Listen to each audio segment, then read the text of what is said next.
مصر کے آسمان پر چاند چمک رہا تھا اور کہرا کے شاہی محل میں روشنیوں کی بہار تھی۔ سلطان صلاح الدین ایوبی رحمۃ اللہ علیہ دربار میں موجود تھے کہ اچانک دروازے پر ایک ہجوم اکٹھا ہو گیا۔ ایک عورت جو خون میں لت پت اور کانپ رہی تھی دربار کے سامنے گر گئی۔ اس نے روتے ہوئے فریاد کی کہ صلیبیوں نے اس کے شوہر کو قتل کر دیا ہے اور اس کی عزت بھی خطرے میں ہے، لہذا اسے پناہ دی جائے۔ سلطان نے اس کی حالت دیکھ کر رحم کھایا اور حکم دیا کہ اسے شاہی محل میں جگہ دی جائے اور اس کے زخموں کا علاج کیا جائے۔ مگر یہ عورت کوئی عام مظلوم نہ تھی، بلکہ ایک چالاک صلیبی جاسوس تھی جو محل میں ایک خاص مقصد کے تحت آئی تھی۔ چند دن گزرے اور ایک رات محل میں ہلچل مچ گئی۔ سلطان کے شاہی کمرے سے وہ خفیہ نقشہ غائب ہو چکا تھا جس میں مصر کے جنگلات میں چھپائی گئی منجنیکوں کی تفصیلات موجود تھیں۔ محل کی حفاظت پر مامور سپاہیوں نے اطلاع دی کہ وہ پناہ گزین عورت بھی غائب ہو چکی ہے اور ایک عیسائی سپاہی کے ساتھ فرار ہو گئی ہے۔ سلطان صلاح الدین ایوبی یہ خبر سنتے ہی گہری سوچ میں پڑ گئے۔ اگر دشمن کے بادشاہ تک یہ نقشہ پہنچ گیا تو وہ جنگل میں چھپی ہوئی ان جنگی مشینوں کو برباد کر دے گا اور اسلامی فوج کو بھاری نقصان اٹھانا پڑے گا۔ انہوں نے فوراً فیصلہ کیا کہ اس خطرے کو روکنے کے لیے انہیں خود وہاں جانا ہوگا۔ انہوں نے اپنی فوج کو کچھ نہ بتایا تاکہ دشمن کو ان کی نقل و حرکت کا علم نہ ہو سکے، اور صرف اپنے دو خاص ساتھیوں مالک اشتر اور زبیر بن ایوب کو ساتھ لیا اور رات کی تاریکی میں محل سے نکل کھڑے ہوئے۔ ان کا ہدف تھا جنگل کے اندر ان راستوں کو مٹانا جو نقشے میں درج تھے، تاکہ دشمن وہاں پہنچنے کے بعد بھی کچھ نہ پا سکے۔ جنگل کی گہری تاریکی میں تین گھڑ سوار خاموشی سے آگے بڑھ رہے تھے۔ ہر لمحہ کسی خطرے کا احساس ہو رہا تھا۔ اچانک درختوں کے پیچھے سے گھوڑوں کی ٹاپوں کی آواز سنائی دی۔ یہ صلیبی سپاہیوں کا ایک گروہ تھا جو شاید اسی جنگل کی طرف بڑھ رہا تھا۔ سلطان نے جلدی سے اپنے ساتھیوں کو حکم دیا کہ وہ فوراً راستوں کو مٹانے کا کام شروع کریں، ورنہ دشمن ہماری چھپی ہوئی طاقت کو برباد کر دے گا۔ تینوں نے فوراً کام شروع کر دیا۔ درخت گرا دیے، پرانی نشانیوں کو مٹا دیا اور مٹی کے نشانات بگاڑ دیے تاکہ صلیبی فوج راستہ نہ پہچان سکے۔ جب تمام راستے مٹا دیے گئے تو سلطان تھکن سے چور ایک درخت کے نیچے بیٹھ گئے۔ انہوں نے آسمان کی طرف دیکھا اور خود سے کہا، کاش ہمیں خون نہ بہانا پڑتا، کاش یہ سب ہمارے بھائی بن جاتے۔ جنگل کی ہوائیں خاموش تھی، مگر سلطان جانتے تھے کہ ابھی خطرہ نہیں ٹلا تھا۔ رات کے سائے گہرے ہو چکے تھے، جنگل کی خاموشی میں صرف ہوا کی سرسراہٹ سنائی دے رہی تھی۔ سلطان صلاح الدین ایوبی ایک درخت کے نیچے بیٹھے آسمان کی طرف دیکھ رہے تھے اور خود سے کہہ رہے تھے، کاش ہمیں خون نہ بہانا پڑتا، کاش یہ سب عیسائی ہمارے بھائی بن جاتے۔ اچانک پیچھے سے ایک کپ کپاتی مگر پر اثر آواز سنائی دی، اے سلطان معظم، اگر تم ایسا چاہتے ہو تو ان عیسائیوں کے لیے وہ کرو جو ان کا بادشاہ بھی نہیں کر سکتا۔ مجھے یقین ہے کہ وہ خود تمہارے پاس آ کر اسلام قبول کر لیں گے۔ سلطان نے چونک کر پیچھے دیکھا تو چاندنی میں ایک بوڑھی عورت کھڑی تھی۔ اس کی آنکھوں میں گہری بصیرت چھلک رہی تھی۔ سلطان نے حیرت سے پوچھا، اماں جی، آپ یہ کیا کہہ رہی ہیں؟ بوڑھی عورت آہستہ سے قریب آئی اور بولی، کہرا کی مغربی سرحد کے اس پار ایک بڑا عیسائی گاؤں آباد ہے جو ان کے بادشاہ کے زیر حکومت ہے۔ اگر تم اپنے کسی ذہین اور وفادار ساتھی کو بھیس بدل کر وہاں بھیجو، وہ ان کے مسائل سن کر واپس آئے، اور اگر تم وہ مسائل حل کر دو تو نہ صرف وہ تمہارے خلاف ہتھیار اٹھائیں گے بلکہ تمہارے مددگار بھی بن جائیں گے، اور یوں تمہاری مغربی سرحد بھی مضبوط ہو جائے گی۔ سلطان کی آنکھوں میں حیرت اور سچ کی گہرائی تھی۔ وہ بولے، اماں جی، آپ کون ہیں اور یہ سب آپ کو کیسے معلوم ہوا؟ بوڑھی عورت مسکرائی اور نرم لہجے میں بولی، بیٹا، تمہیں اس سے غرض نہیں ہونی چاہیے کہ میں کون ہوں، بلکہ تمہیں اس بات کی فکر ہونی چاہیے کہ میں نے تمہیں کیا بتایا ہے۔ یہ کہہ کر وہ عورت دھیرے دھیرے تاریکی میں غائب ہو گئی۔ سلطان کچھ لمحے خاموش کھڑے رہے، پھر گہری سوچ میں محل کی طرف روانہ ہو گئے۔ اگلی صبح سلطان صلاح الدین ایوبی نے اپنے سب سے ذہین اور بہادر ساتھی یوسف بن طارق کو طلب کیا، جو نہ صرف جنگی حکمت عملی میں ماہر تھے بلکہ دشمن کے علاقوں میں گھس کر معلومات حاصل کرنے کا فن بھی جانتا تھا۔ سلطان نے اسے تفصیل سے سب کچھ بتایا اور حکم دیا کہ وہ بھیس بدل کر مغربی سرحد کے اس پار عیسائیوں کے گاؤں میں جائے اور وہاں کے لوگوں کے مسائل سمجھے۔ یوسف نے فوراً تیاری کی، ایک لمبا چوغا پہنا، چہرے پر گرد و غبار کا اثر ڈال کر مسافر کا حلیہ بنایا اور کمر پر ایک پوٹلی باندھ کر کہرا کے دروازے سے باہر نکلا۔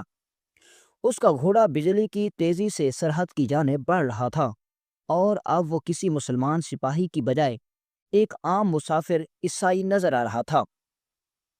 2 دن کے سفر کے بعد یوسف بن طارق عیسائی گاؤں میں داخل ہوا۔ گلیوں میں زندگی رواں تھی مگر لوگوں کے چہروں پر مایوسی اور پریشانی کے آثار نمایاں تھے۔ اس نے دیکھا کہ جس طرح مسلمان ہر نماز کے وقت مسجد میں جاتے ہیں، اسی طرح عیسائی چرچ کی طرف بڑھتے ہیں، لیکن مگر یہاں کچھ اور مختلف تھا۔ وہ ایک چبوترے کے قریب جا کر کھڑا ہوا کہ اچانک اس کی نظر ایک بوڑھے عیسائی پر پڑی جو ایک ٹوٹے ہوئے ستون کے سائے میں افسردہ بیٹھا تھا۔ اس کے چہرے پر گہری مایوسی تھی۔ یوسف نے آہستہ سے قریب جا کر پوچھا، بابا جی آپ اتنے پریشان کیوں ہیں؟ بوڑھے نے تھکے ہوئے لہجے میں کہا، بیٹا ہم اتنے بدقسمت ہیں کہ عبادت بھی نہیں کر سکتے، ہمارا چرچ تباہ حال ہے اور ہمارے بادشاہ کو ہماری کوئی پرواہ نہیں۔ یوسف نے حیرت سے پوچھا، کیوں ایسا کیا ہوا؟ میں تو مسافر ہوں مگر اگر تم چاہو تو مجھے بتا سکتے ہو، میں بھی تمہارے ہی مذہب سے تعلق رکھتا ہوں۔ بوڑھے نے سر جھکا لیا اور آہ بھر کر کہا، بیٹا ہمارے چرچ کی دیواریں ٹوٹ چکی ہیں، دیواریں گر رہی ہیں اور ہم چاہ کر بھی اپنی عبادت نہیں کر سکتے۔ کئی بار بادشاہ سے درخواست کی ہے مگر وہ ہمیشہ ہمیں نظر انداز کر دیتا ہے۔ بوڑھے نے یوسف کا ہاتھ پکڑا اور اسے اپنے ساتھ لے گیا۔ جیسے ہی یوسف نے چرچ کے قدم رکھا وہ حیرت سے دیکھنے لگا۔ وہاں صرف اجاڑ دیواریں باقی تھیں، فرش جگہ جگہ سے اکھڑ چکا تھا اور چھت کے بغیر وہ ایک کھنڈر کا منظر پیش کر رہا تھا۔ یوسف بن طارق نے حیرت سے بوڑھے کی طرف دیکھا اور کہا، بابا جی آپ مجھے یہاں کیوں لے آئے؟ اور سب سے حیران کن بات یہ ہے کہ اتنے بڑے شہر کے بیچوں بیچ یہ چرچ ویران کیوں پڑا ہے؟ اس کی حالت دیکھ کر تو ایسا لگتا ہے کہ جیسے صدیوں سے یہاں کسی نے قدم نہیں رکھا۔ بوڑھے نے آہ بری، اس کی آنکھوں میں درد واضح تھا۔ وہ بولا، بیٹا ہماری سب سے بڑی پریشانی یہی ہے۔ یوسف بن طارق کی حیرت مزید بڑھ گئی۔ اس نے جھک کر بوڑھے سے پوچھا، بابا جی مجھے تفصیل سے بتائیں، آخر کیا ہوا تھا؟ بوڑھے نے چند لمحے خاموشی اختیار کی جیسے یادوں کے بوجھ کو سنبھال رہا ہو، پھر بولا، بیٹا یہ خوفناک رات تھی جس نے ہمارے دلوں میں عجیب سا خوف بٹھا دیا تھا۔ جس طرح مسلمانوں کی عشاء کی نماز کا وقت ہوتا ہے، اسی طرح ہم بھی ہر رات عبادت کے لیے چرچ میں جمع ہوتے تھے۔ اس رات بھی چرچ میں روشنی تھی، چراغ جل رہے تھے، ہم دعا کر رہے تھے اور پادری صاحب محراب میں کھڑے عبادت کر رہے تھے جبکہ ہم سب پیچھے بیٹھے تھے۔ لیکن جیسے ہی رات کی تاریکی گہری ہوئی، اچانک چرچ کے اندر جلتے ہوئے چراغ ایک ایک کر کے بجھنے لگے۔ پہلے ہمیں لگا کہ شاید ہوا کا جھونکا آیا ہو، لیکن حیران کن بات یہ تھی کہ اس وقت چرچ کے اندر یا باہر کوئی ہوا تک نہیں چل رہی تھی۔ کچھ لوگ گھبرا کر اٹھے اور بتیوں کو دوبارہ جلانے کی کوشش کی۔ جیسے ہی روشنی دوبارہ ہوئی، سب کے پیروں تلے زمین نکل گئی۔ پوری محفل میں خوف کی لہر دوڑ گئی کیونکہ محراب میں کھڑے پادری صاحب غائب ہو چکے تھے۔ بوڑھے کی آواز لرزنے لگی جیسے وہ اس لمحے کو پھر سے محسوس کر رہا ہو۔ ہم سب نے فوراً چرچ کا کونا کونا چھان مارا مگر پادری صاحب کا کوئی سراغ نہیں ملا۔ وہ یوں غائب ہو گئے جیسے ہوا میں تحلیل ہو گئے ہوں۔ وہ رات گزر گئی مگر پادری صاحب واپس نہ آئے۔ اگلی صبح پورے شہر میں ان کے لاپتہ ہونے کی خبر پھیل گئی۔ لوگ ڈرے ہوئے تھے، چرچ خالی ہو چکا تھا اور عبادت کا سلسلہ ٹوٹ گیا۔ کئی دن گزر گئے مگر آج تک کسی کو نہیں معلوم کہ ہمارے پادری صاحب کہاں گئے، کیسے گئے اور انہیں کیا ہوا۔ یوسف بن طارق سن کر گہری سوچ میں ڈوب گیا۔ اس کے دل میں کئی سوال جنم لے رہے تھے۔ کیا یہ محض ایک اتفاق تھا یا اس چرچ میں واقعی کوئی ایسا راز دفن تھا جیسے جان بوجھ کر چھپایا جا رہا تھا؟ سلطان کا وفادار اور ذہین ساتھی طارق بن زید بوڑھے بزرگ کی باتیں سن کر گہری سوچ میں پڑ گیا۔ چرچ کے اندر پیش آنے والے پور اسرار واقعات، پادریوں کی مسائل گمشدگی اور مسلسل گمشدگی اور عیسائی بادشاہ کی بے حسی اسے عجیب محسوس ہو رہی تھی۔ وہ جان چکا تھا کہ یہ محض اتفاق نہیں بلکہ ضرور اس کے پیچھے کوئی نہ کوئی گہری سازش چھپی ہوئی ہے۔ اس نے بوڑھے سے وعدہ کیا کہ وہ ان کا یہ مسئلہ سلطان صلاح الدین ایوبی تک ضرور پہنچائے گا، اور اگر سلطان نے چاہا تو وہ اس پریشانی کا حل نکالیں گے۔ بوڑھے نے بے بسی سے کہا، اگر ہمارا چرچ آباد ہو جاتا ہے، اگر ہم اپنی عبادت آزادی سے کر سکتے ہیں تو ہم سلطان صلاح الدین ایوبی کے ساتھ کھڑے ہوں گے، کیونکہ ہمارا اپنا بادشاہ ہمیں بھول چکا ہے۔ طارق نے گہری نظر سے بوڑھے کو دیکھا اور سر ہلایا۔ وہ فوراً وہاں سے نکلا اور کئی دنوں کے سفر کے بعد کہرا پہنچا۔ جیسے وہ سلطان صلاح الدین ایوبی کے دربار میں پہنچا، اس نے پورا ماجرا تفصیل سے بیان کیا۔ سلطان خاموشی سے سنتے رہے، ان کی نظریں گہری سوچ میں ڈوبی ہوئی تھیں۔ جب طارق نے اپنی بات مکمل کی تو سلطان نے ایک لمحے کے لیے آسمان کی طرف دیکھا اور کہا، یہ معاملہ بہت عجیب ہے اور اس کا حل صرف جنگ سے ممکن نہیں۔ ہمیں ان کے دلوں میں اپنی سچائی اور انصاف کی روشنی بکھیرنی ہوگی۔ کچھ دیر خاموش رہنے کے بعد سلطان نے فیصلہ کیا کہ وہ خود اس چرچ کے اندر جا کر حقیقت کا پتہ لگائیں گے، مگر وہ سلطان کی حیثیت سے نہیں بلکہ ایک عام مسافر کے بھیس میں جائیں گے۔ اگلے دن سلطان نے درویشوں جیسا لباس پہنا، اپنی پہچان چھپانے کے لیے چہرے پر سفر کی تھکن کے آثار ڈالے اور ایک معمولی گھوڑے پر سوار ہو کر اکیلے اس عیسائی بستی کی طرف روانہ ہو گئے۔ کئی دنوں کے سفر کے بعد وہ اس گاؤں میں داخل ہوئے اور وہ سیدھا اسی بوڑھے بزرگ کے پاس جا پہنچے جو اب بھی چرچ کے باہر بیٹھا تھا۔ سلطان نے کام مسافر کی طرح بوڑھے سے سوال کیا، بابا جی، یہ چرچ کیوں ویران ہے؟ عبادت کے لیے کوئی کیوں نہیں آتا؟ بوڑھے نے ایک آہ بھری اور وہی کہانی دہرائی جو پہلے طارق بن کو سنائی تھی۔ سلطان نے دکھاوے کے انداز میں سر ہلایا اور کہا، تم لوگ سلطان صلاح الدین ایوبی کی مدد کیوں نہیں لیتے؟ وہ تو بہت انصاف پسند ہے۔ یہ سن کر بوڑھا بزرگ ہلکا سا ہنسا اور بولا، مسافر، وہ مسلمان بادشاہ ہمارے مسائل کیوں حل کرے گا؟ ہمارا اپنا بادشاہ تو ہمیں بھول چکا ہے۔ سلطان نے ایک لمحے کے لیے آنکھیں بند کی اور گہری سانس لی، پھر دھیرے سے کہا، اگر تمہارا بادشاہ تمہاری مدد نہ کرے تو کیا تم کسی اور کو موقع دو گے؟ بوڑھے نے فوراً کہا، جو بھی ہماری مدد کرے گا ہم اس کے ساتھ کھڑے ہوں گے، چاہے وہ کسی بھی مذہب سے کیوں نہ ہو۔ یہ سن کر سلطان نے مسکراتے ہوئے کہا، اگر ایسا ہے تو میں تمہاری مدد کرنے کے لیے تیار ہوں۔ اگر تم مجھے اجازت دو تو میں آج رات چرچ کے اندر رہنا چاہتا ہوں، شاید میں دیکھ سکوں کہ تمہارے پادری کہاں اور کیسے غائب ہوتے ہیں۔ بوڑھا پہلے حیران ہوا مگر پھر بستی کے دوسرے لوگوں سے بات کرنے کے بعد اس بات کی اجازت دے دی گئی۔ شام کے وقت جب سورج غروب ہونے لگا، پورے گاؤں میں چہمگویاں ہونے لگیں کہ ایک اجنبی مسافر ان کے چرچ میں رات گزارنے والا ہے۔ جیسے ہی رات کی تاریکی گہرے ہونے لگی، چرچ کے دروازے کھول دیے گئے اور گاؤں کے زیادہ تر لوگ عبادت کے لیے اندر داخل ہو گئے۔ سلطان صلاح الدین ایوبی ایک کونے میں بیٹھ گئے اور ارد گرد کے ماحول کا بغور جائزہ لینے لگے۔ ہر چیز بظاہر معمول کے مطابق چل رہی تھی۔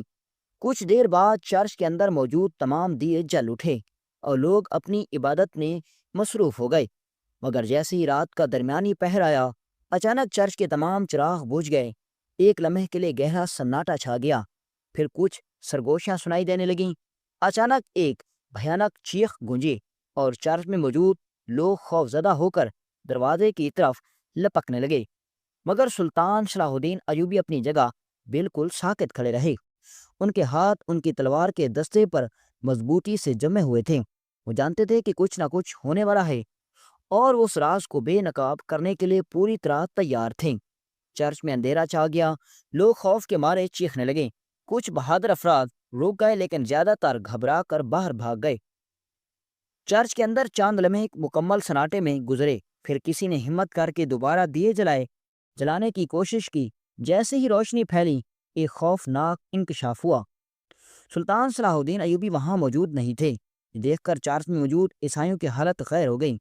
ان میں سے گھبرائی ہوئی آواز میں بولا، ہم نے ایک مسافر کی جان خطرے میں ڈال دی ہے۔ اگر مسلمانوں کو معلوم ہو گیا کہ ان کا ساتھی، ان کا ایک مذہب کا بھائی ہماری وجہ سے مارا گیا تو وہ ہمیں زندہ جلا دیں گے۔ دوسرے نے کہا، لیکن جتنا میں نے اس بہادر نوجوان کے بارے میں سنا ہے وہ اس سے کہیں زیادہ بہادر اور چالاک ہے۔ گھبراؤ مت، وہ ضرور کوئی ایسا کام کریں گے جو سب کو حیران کر دے گا۔ اب یہ گفتگو ہو ہی رہی تھی کہ اچانک چرچ کے کونے میں واقعی ایک پرانی پتھریلی دیوار کے پیچھے سے ایک آواز آئی۔ پھر نیچے زمین میں چھپا ہوا ایک لکڑی کا دروازہ چرچ کے فرش پر سے آہستہ آہستہ کھلنے لگا۔ سب لوگ سانس روکے اس طرف دیکھنے لگے۔ اچانک اس دروازے سے ایک چمکتی ہوئی تلوار باہر نکلی جس کے پیچھے خود سلطان صلاح الدین ایوبی نمودار ہوئے۔ لیکن یہ سب سے حیران کن بات نہیں تھی۔ سلطان نے اپنے ہاتھوں میں ایک موٹے تازے آدمی کو جکڑ رکھا تھا جو خوف سے لرز رہا تھا۔ یہ دیکھ کر چارچ میں موجود عیسائیوں کی آنکھیں حیرت سے پھیل گئیں اور کسی نے کانپتی آواز میں پوچھا، یہ کون ہے؟ تو سلطان صلاح الدین ایوبی نے اس قیدی کو زمین پر دھکیلتے ہوئے کہا، یہ وہ ہے جس نے تمہیں دھوکے میں رکھا، تمہاری عبادت گاہ کو ویران کرنے کی سازش رچی اور تمہیں مسلمانوں کے خلاف بھڑکانے کی کوشش کی۔ سب حیرت سے سلطان کو دیکھنے لگے مگر سلطان کو کوئی نہیں جانتا تھا۔ سلطان نے اپنی تلوار بلند کی اور گرجدار آواز میں بولے، یہ سب یہودیوں کی چال تھی۔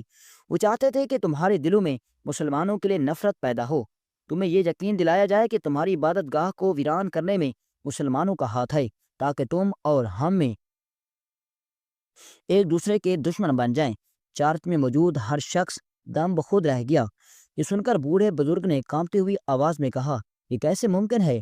سلطان نے قیدی کی طرف اشارہ کرتے ہوئے کہا، یہ ان کا ایک جاسوس ہے جس نے دوسرے ساتھیوں کے ساتھ مل کر چرچ میں خفیہ راستہ بنایا اور جب بھی کوئی نیا پادری آتا وہ اسی راستے سے اس کو اغوا کر لیتے۔ ان کا مقصد تمہیں تمہارے بادشاہ کے قریب اور مسلمانوں سے دور کرنا تھا، لیکن آج ان کا یہ کھیل ختم ہو چکا۔ سلطان کے اشارے پر اس کی یہودی جاسوس کا سر سب کے سامنے قلم کر دیا گیا اور پھر سلطان نے اس کا سر عیسائی بادشاہ کے دربار میں بھجوانے کا حکم دیا۔ یہ منظر دیکھ کر چارچ میں موجود تمام لوگ کانپ اٹھے، لیکن اس خوف میں ایک احسان بھی شامل تھا۔ سلطان نے آگے بڑھ کر بلند آواز میں کہا، اب تمہارا چرچ مکمل طور پر آزاد ہے۔ اب تمہیں کسی بھی قسم سے خوف کا سامنا نہیں کرنا پڑے گا۔ تم اپنی عبادت آزادی سے کر سکتے ہو۔ ہر کوئی بھی تمہیں نقصان نہیں پہنچائے گا، اور اگر تم میں سے کسی کو یہ خوف ہے کہ اس کا بادشاہ اسے سزا دے گا تو وہ بے شک اپنے بادشاہ کا ساتھ دے۔ میں کسی پر زبردستی نہیں کروں گا کیونکہ تم جانتے نہیں کہ میں کون ہوں۔ میں سلطان صلاح الدین ایوبی ہوں جو کہ تمہارے پاس انجان بن کر آیا تھا۔ یہ سنتے ہی بوڑھا بزرگ سلطان کے سامنے آ گیا۔ اس کی آنکھوں میں آنسو تھے۔ اس نے لرزتی ہوئی آواز میں کہا، سلطان معظم، ہم عبادت گزار ہیں لیکن ہمیں وہ بہادری نہیں جو تمہارے دین میں ہے۔ تم نے اپنی جان خطرے میں ڈال کر ہمارا مسئلہ حل کیا جبکہ تمہارا اس سے کوئی ذاتی فائدہ نہیں تھا۔ تمہارا دین واقعی سچا ہے۔ یہ کہتے ہی بوڑھے نے بلند آواز میں کلمہ پڑھا اور اس کے ساتھ ہی چرچ میں موجود تمام لوگ ایک ایک کر کے اسلام قبول کرنے لگے۔ پورے شہر میں ایک نئی روح پھونک دی گئی تھی۔ وہ چرچ جو کبھی ویران تھا اب اللہ کے گھر یعنی مسجد میں بدل چکا تھا۔ جب یہ خبر عیسائی بادشاہ تک پہنچی تو وہ غصے سے کانپ اٹھا، لیکن اب کچھ نہیں کر سکتا تھا۔ اس کی سلطنت کا ایک اہم حصہ جو پہلے اس کے قبضے میں تھا اب سلطان صلاح الدین ایوبی کی حکومت میں شامل ہو چکا تھا۔ جو سلطان کی دانائی اور بہادری نے ایک بار پھر اسلام کا پرچم بلند کر دیا اور ایک پوری قوم کو ہدایت کی روشنی میں داخل کر دیا گیا تھا۔